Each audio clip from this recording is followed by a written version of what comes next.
What's going on, my fellow wealth creators? Matty Ice here. Welcome to another training. Today, we are going to have some fun talking about why it is a terrible idea to try to implement the infinite banking concept with an indexed universal life insurance policy. Not a good idea at all, guys. And I'm going to take you to my whiteboard here in a minute. We're going to run through some scenarios here, and you're going to see what I mean. Here's the thing, it's really frustrating for me to see the content that I do around this, where I see agents talking about how you can become your own bank, take back the banking functions, and do all these things, whatever, using infinite banking, but you do it with an IUL, index universal life insurance policy, because you can get upside potential, downside protection in the market, and all this tax-free retirement income as well, and you can use the cash value to build wealth, blah, blah, blah, blah, blah. Except they never tell you or disclose the risks involved with IUL. See, infinite banking is designed to help us accelerate the wealth building process in our lives. And it absolutely can do that when you do it correctly with a dividend paying whole life insurance policy. I'm implementing this concept in my life right now. I have two dividend paying, custom designed dividend paying whole life insurance policies. They're an absolute game changer. I've used them multiple times to build wealth, consolidate debt within my family, all those things. It is awesome. Okay. When it's done correctly. But what infinite banking is not supposed to do is inject more risks, more cost into the wealth building process, which is what IUL does.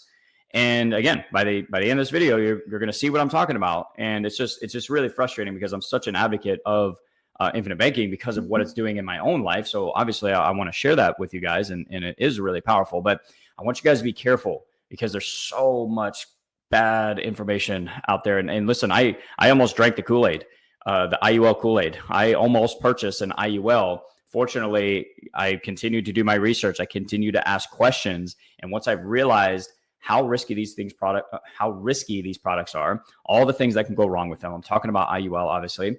I wanted nothing to do with it. Did not want to inject more risk into my life. I wanted to take calculated risks with my money. So, doing private money lending, flipping heavy equipment, like the risk should be like what you're doing to build wealth. It shouldn't be within our own private banking system. And a great analogy that was given to me by a mentor of mine, he said, when we were talking about IUL and infinite banking, he said, well, you wouldn't take risk with your bank account, would you? You would want your bank account to be as risk-free as possible, would you not? Well, why is that any different for our own private banking system, which is essentially what we set up when we start implementing the infinite banking concept? It allows us to take back the banking functions and, finance major, large capital purchases, wealth building opportunities, et cetera, among a lot of other benefits. Obviously, we're going to get that tax-free compound growth as well that whole life policies do. So why would we inject risk into that with an IUL, with all the things that can go wrong with it? Right. And I've done plenty of videos on the risk involved with IUL. So I don't want to go down that rabbit hole in this particular video. I'll link to some other videos on that. But I want to be very specific to infinite banking and why it does not work with an IUL in this particular video. So let's head over to my whiteboard. I want to draw this out for you. We're going to look at some numbers, some examples here, and hopefully you'll see by the end of this video, like IUL with infinite banking, not a very good idea, guys. All right, so let's head over to my whiteboard and let's have some fun. All right, guys, let's get into this and have some fun. We're going to keep this really simple. It's actually pretty obvious when you see the numbers why IUL does not make sense for infinite banking at all. I mean, you can do it. You could try it if you want. If you want to roll the dice, be my guest. But it really does not make sense when you actually look at the numbers and why. Like, there's a very specific reason why whole life insurance is perfect and ideal for infinite banking. We're going to get into that. But let's just we're going to keep the numbers really simple. All right, but here's the thing. The main reason that IUL is just not good for infinite banking is because of the 0 years. Can't write today. The 0 years. So they say 0 is your hero. You can't lose money in like when the market goes down. Well, yeah, you can. You might not lose money directly in the market, okay, because you're not invested directly in the market, but you can absolutely lose money in an IUL during a 0 year. So we're not talking, I'm not covering like regular costs, fees, like cost of insurance and all that. All right, we're going to be talking about the interest cost in this case, because with infinite banking, we are borrowing, we're funding our life insurance policy. Okay, and then we're borrowing against it in order to build wealth like we normally would. That's the infinite banking concept. Okay, so let's use an example of lending. Let's lend $100,000 on a piece of real estate. So this is how one way I'm going to be using my policy very soon. So we've got our dilapidated property over here, all right, and it needs some work, right? So we're gonna lend $100,000 on this at 12% plus 2 points. That's pretty standard. Okay, now obviously for infinite banking, what we do is we fund the policy first, all right, and then we're going to borrow against our life insurance policy over here. Normally, this would be a custom designed dividend paying whole life insurance policy structured for high cash value, but in this case, we decided to use an IUL. Okay, now when we borrow against our policy, there's going to be an interest cost to this. It's typically around 5%. The one my first policy right now, the loan rate on that is 5.5%. But again, we're just going to keep it simple. Now, this would be the case with an IUL or a whole life policy. We're going to have that interest cost. I often I hear people talk about using wash loans, and to be honest, this just does not make sense. That's not infinite banking when you use a wash loan. Granted, you don't have an interest cost, but the money you borrow is not earning interest anymore. So is that really infinite banking? No, it's not. The idea of infinite banking here, part of it is that our policies continue to get that uninterrupted tax-free compound growth while we're using the money, the life insurance company's money to build wealth. We don't want to interrupt that compound process. And what do you think you're doing when you take that wash loan? So that doesn't work. So we're going to assume that you're paying a 5% interest rate here for the participating loan, so that the money you borrow continues to earn interest. Okay. Now, let's say that this deal takes a full year. It shouldn't, but for example's sake, let's say it takes a year. All right. By the end of the year, I've now turned my $100,000 into $114,000. That is pretty sweet, right? I am happy with that. Okay, now over here, we still have our $5,000 of interest, simple interest cost, right? 5%, 100,000, it's $5,000. Okay, here's the problem with trying to use IUL for infinite banking. Is when you have a 0 year and you don't get the interest credit, where does this simple interest come from, guys? It comes from the cash value. So granted, you didn't lose money in the stock market, but you lost money because the stock market went down, right? Because this simple interest has to come from somewhere. So now you've just added additional risk, additional cost into the wealth building process, which is the exact opposite of what we want to do with infinite banking, or the idea of infinite banking. It's designed to help us accelerate the wealth building process, not make it more complicated. All right. So the 0 year can hurt you in when you're using it for infinite banking if you don't get that interest credit to cover your interest costs. Now, here's the thing. Let's look at whole life. This is why whole life is perfect for infinite banking. Let me scroll down. You know what? Let me just zoom out a little bit here so we get some more space. All right. So here's why we use whole life. Guaranteed growth plus dividends. Oops. Now, dividends are not guaranteed. I know. But the company I set up my first policy with, they've paid dividends for 119 years straight. Never missed a dividend payment. Second company I set my second policy up with, they paid dividends for 146 years straight. Pretty sure they're going to keep going. These are the best risk management companies in the world. So, they've always paid a dividend throughout all of the economic chaos, financial chaos, and uncertainty, all the things that happen, whatever. All right, but this is why we use whole life, because we don't have to worry about these 0 years negatively impacting our policy. We don't want to inject risk into our policy. Okay, it was put a very good way by a mentor of mine. He said you wouldn't take risk setting up your bank account, right? You don't want risk with your bank account. You want your money to be there. Maybe it gets a little bit of growth, whatever. Well, why would you treat your private banking system any differently? Like, we're already taking risk in this scenario here. Like, the risk is taken outside of the policy, not in the policy itself. All right, we don't want to be worried about what our policy is going to do. Like the whole life policy is just it's guaranteed to grow every single year. The current guaranteed growth rate is between 2 and 3/4% right now. depending on which company you use, okay? And then plus the dividends. So, but let's actually let's look at some numbers here with whole life. All right, so just to paint a picture, make it very clear. So in my first policy, I funded I put $120,000 into it the first year. Had access to roughly $105,000 of cash value based on how I set it up. So I could realistically do this deal here. Now, the first year is scheduled, with the dividend, it's scheduled to grow by about $4,300. I'm just going to call it an even 4,000 to keep, again, just keep everything simple here. Okay, now, like I said, with whole life, I would still have this simple interest cost. Okay, but my policy grew, let's say again, just to keep it simple, by the end of the first year, grows by 4,000. Now, you could, again, I'm not saying you're going to have a 0 year in an IUL every single year. Okay, obviously you can make more.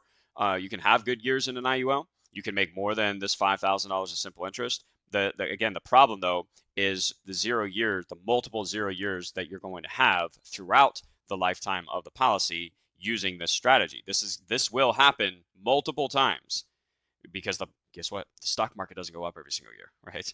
Now, with the whole life policy though, by the end of the first year, it's grown by 4,000. I have $5,000 of simple interest, so I'm actually negative here right now. But again, this is a long-term wealth building strategy, guys. Not to mention, I mean, we still did really good with our investments, and we'll get into the rate of return here in a second. You might think that my rate of return was 14%. It's actually not true. It is far greater than that because, again, I did not use my money.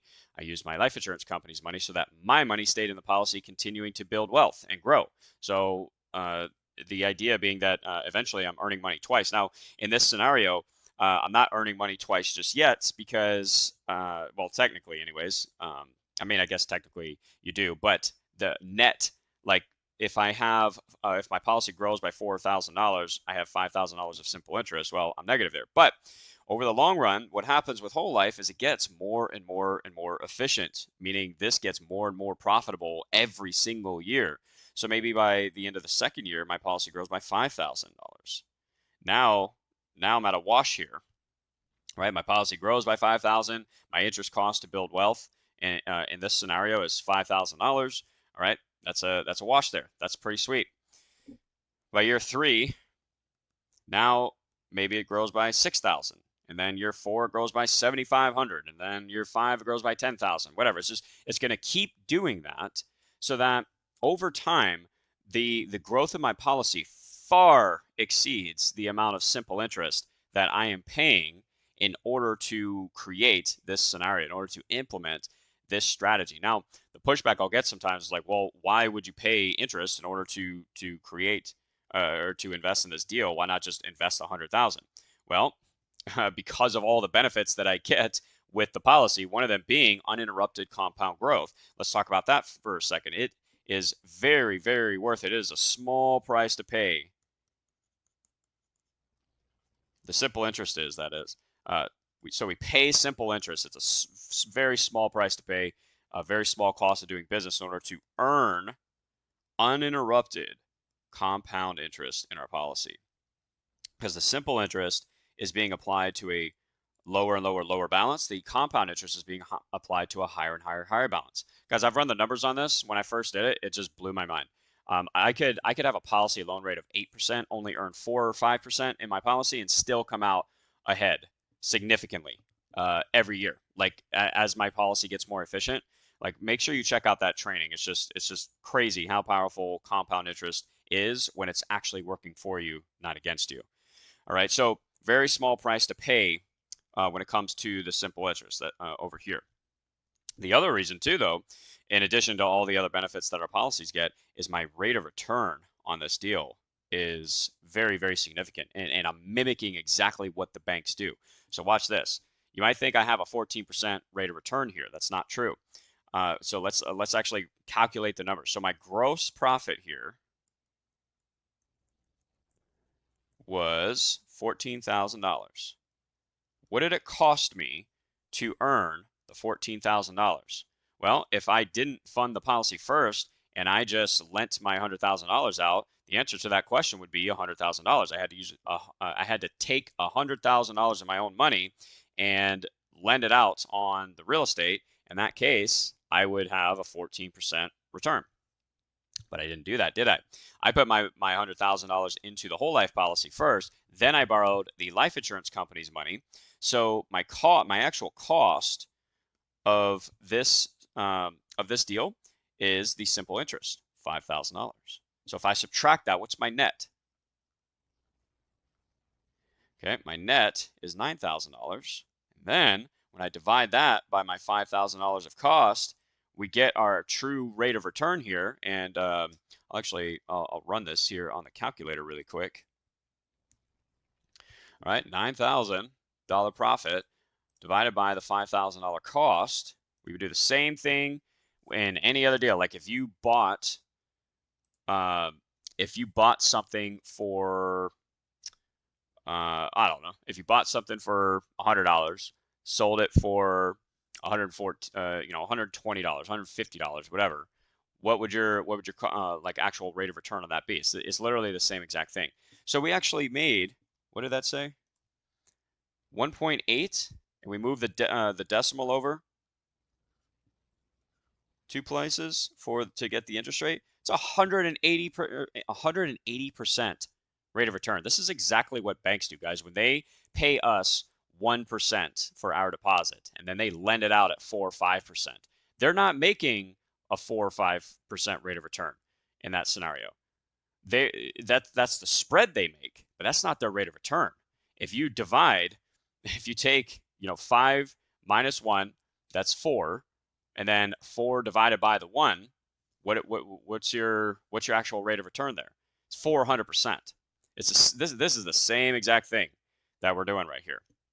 Okay, this is why infinite banking is so freaking powerful. It's so worth it to pay a little bit of simple interest to create this private banking system right here. We're mimicking exactly what the banks do, but we want to do it in the safest, most effective, most efficient way possible, right? Why wouldn't we?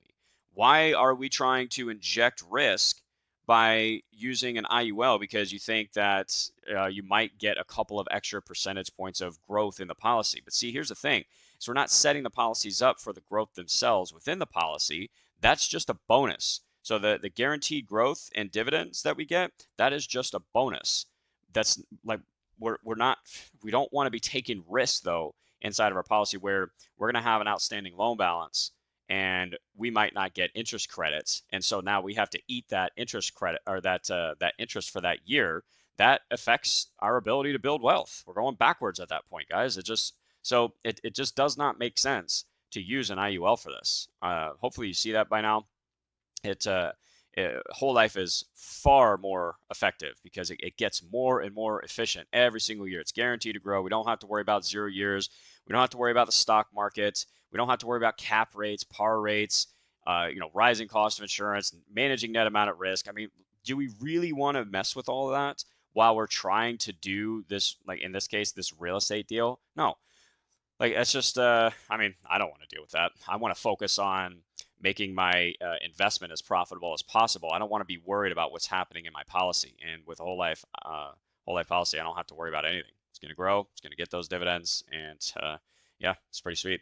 So anyways, I hope that was helpful, guys. Please drop your questions and comments down, and feedback down in the comments section. Make sure you take advantage of all the additional training that I have in the description as well. And I will talk to you guys in the next one. To your success, Matty Ice is out.